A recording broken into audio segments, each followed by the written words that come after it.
सब्र करने वाले सुकून में रहते हैं, क्यों ना कि उन्हें मालूम होता है अल्लाह बेहतर करेगा।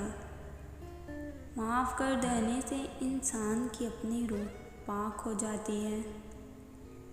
इंसान वो नहीं जो चेहरे से दिखता है, इंसान वो है जो सोच से दिखता है।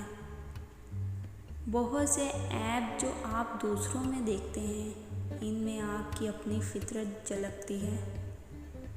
जो आपसे तंग हो इसे छोड़ दिया करें, इसे खुद को छोड़ जाने की ज़हमत भी ना दें। बोझ बनने से याद बन जाना बेहतर होता है।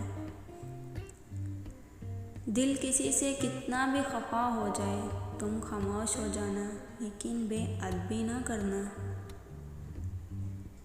ज़िंदगी भी कितनी अजीब है, जो टेढ़ा है उसे छोड़ दिया जाता है और जो सीधा है उसे ठोक दिया जाता है। मौत इंसान को ज़रूर मार देती है, मगर अच्छे इखलाक वाले हमेशा ज़िंदा रहते हैं, दिलों में, लफ्ज़ों में और दवाओं में।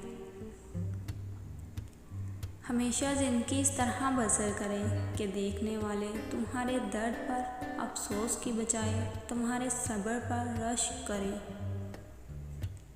अपने दिल में मिठास तलाश करो, फिर तुम्हें हर दिल में मिठास मिल जाएगी। जो लोग अपनी दवाओं में दूसरों को शामिल करते हैं, खुशियाँ सबसे पहले उनके दरवाजे पर दस्तक देती हैं।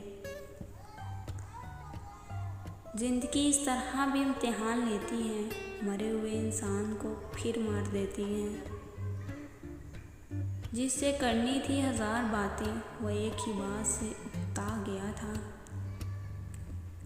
अगर आप तेज़ी से जाना चाहते हैं तो तन्हा चलें, और अगर आप बहुत आगे जाना चाहते हैं तो किसी को साथ ले के चलें। 3 किस्म की औरतों से निकाह किया करो, वो तुम्हारे घरों को जन्नत बना देंगी। 1 बाहया औरतें, 2 कम बोलने वाली औरतें, 3 मुखलिस औरतें। एतबार एक रूह की तरह है, अगर एक बार चला जाए तो फिर कभी लौट कर नहीं आता।